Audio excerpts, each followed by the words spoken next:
Ó, tá em cima o São Paulo teve queda, mas vocês estão vendo que é a crescente dos anos. Dá para ver ali o 2021, 22, 23, 24. Em 2024, esse número caiu, ó, em comparação com os anos anteriores, que era na faixa de 30% ali, caiu 10%.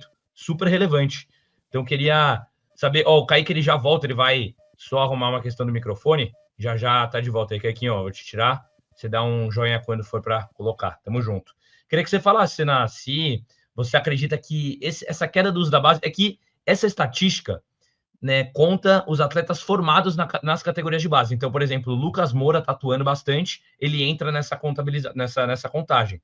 Mas tem também, a gente sabe, que no ano de 2024, a questão de não ter utilizado tanta base. Você acha que foi uma questão da diretoria? Você acha que isso impacta também nas finanças do clube? Porque até o comentário do nosso inscrito foi relacionado com colocar a base para valorizar. É até um assunto frequente quando a gente se fala de Ria Francisco. Pô, se o Ria Francisco não tiver mais minutagem agora, ele pode ser vendido por um valor muito abaixo do potencial do que ele teria, né, de chegar, se ele tivesse uma minutagem maior, enfim. Então, quero saber de você sobre o uso da base e se hoje pode ser uma outra partida para ser como o Ceará ali, para dar uma oportunidade para o Rian, para ter mais esses jogadores, até de relacionar o Mike, muita gente está falando, quero saber a sua visão. Porque a última grande venda, né, o último grande jogador ali que saiu bem ali para os cofres do São Paulo, se não me engano, foi o Beraldo, né? Foi o Beraldo que, no caso, ele jogou ali, que o Beraldo é diferente, né? Ele chegou já chegando até no Paris Saint-Germain, não tá sendo diferente.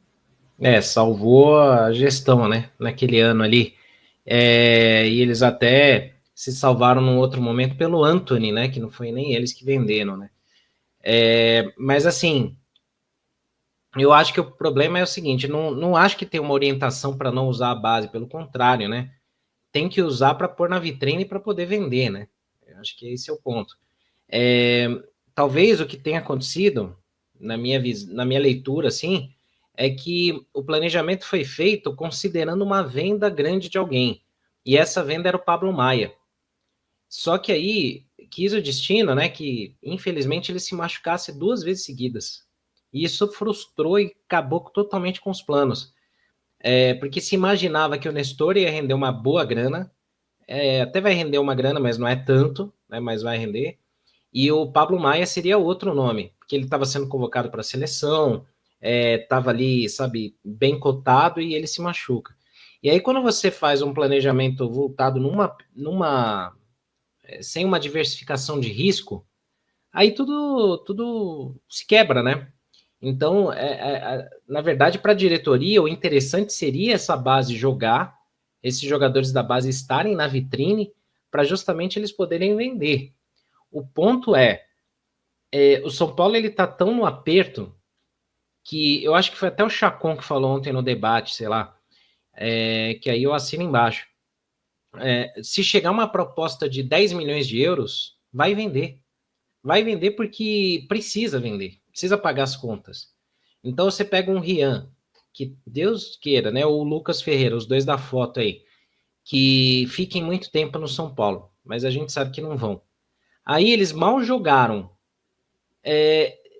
sei lá, de repente você imagina ali que eles valham ali 20 milhões de euros, 30 milhões de euros, né? Sei lá, tem potencial para isso. Aí chega um Ajax, chega um PSG e fala, ó, pago 10. E aí? Eles vão vender. Eles vão vender porque tem que fechar esse balancete aí no azul, ou mais próximo do azul, e os outros sabem quando você está desesperado de grana. Você não vai conseguir vender esses jogadores no preço que o Palmeiras vendeu o Estevão, ou que vendeu o Hendrick. Não vai. O São Paulo não consegue. O São Paulo não tem poder de barganha hoje. Não tem poder de negociação. Então, quando você está no aperto, no desespero, você aceita a primeira, a segunda oferta que chega. E esse é o receio, porque o São Paulo não consegue.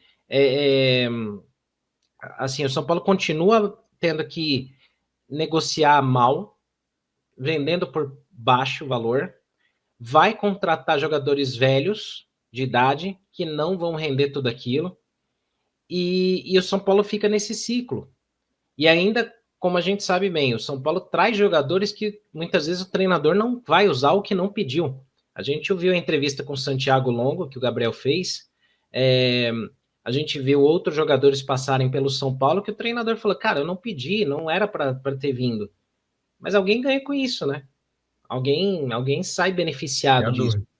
Então, sabe, é complicado. Parece aquele ninho de.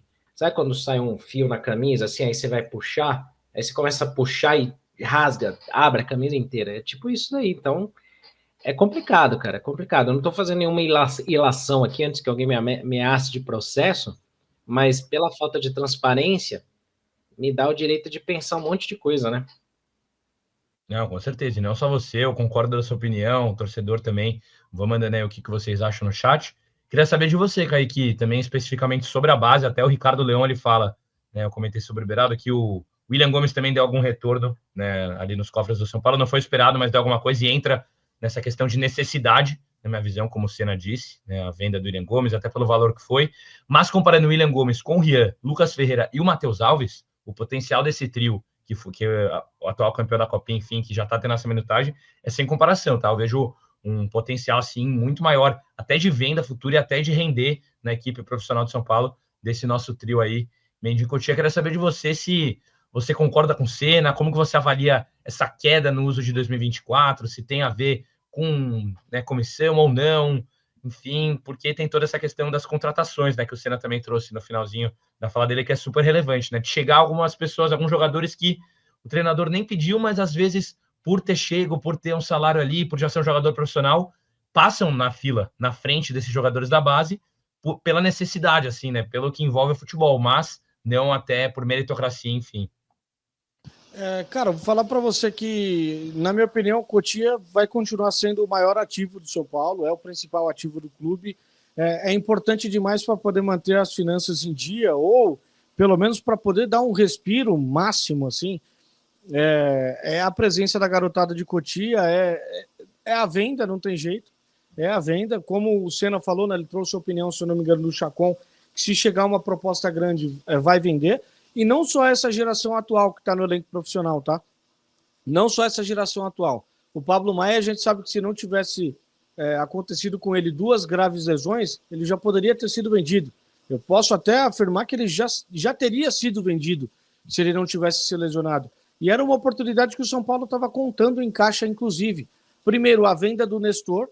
O São Paulo contava que venderia o Nestor muito, muito antes dessa negociação com o Bahia, e de fato uma venda mesmo, e não um empréstimo com valor, né, designado ali para o final do contrato. Mas a venda do Pablo Maia também estava na previsão do São Paulo. E aí aconteceu, o São Paulo inclusive atribui, né? Tem gente internamente no São Paulo que atribui a questão da dívida, desse balanço atual, por ter números mais negativos, né, poderia ter sido um pouco mais aliviado se tivesse tido a venda desses 2 jogadores, do Pablo Maia também, né?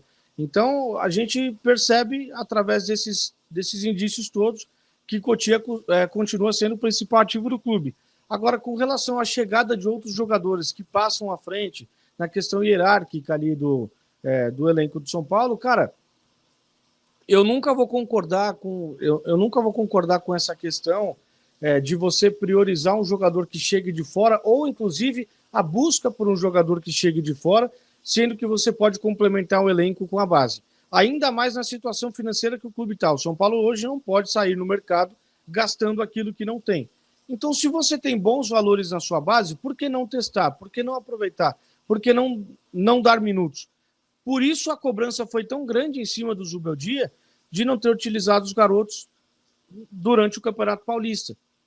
Porque poderia Mas ter lapidado qualquer já. garotos também, né, Kaique? São destaques, não é que, né, a Exato. torcida tá pedindo, as pessoas estão falando, coloca só porque é da base. Não é só porque é da base, é porque a torcida, particularmente também falando, eu acho que é algo que todo mundo pensa, vê um grande potencial deles no profissional. Não é à toa que o Lucas Ferreira tá provando muito bem isso. Ele principalmente, e o Rian, cada vez mais, vamos ver se também vai ser na mesma pegada, né?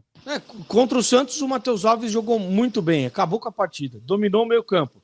No jogo seguinte, contra o Libertad, o Lucas Ferreira faz o primeiro gol dele, entra no jogo e muda a partida. Muda totalmente a característica do São Paulo e o São Paulo passa a ser mais efetivo com a participação dele.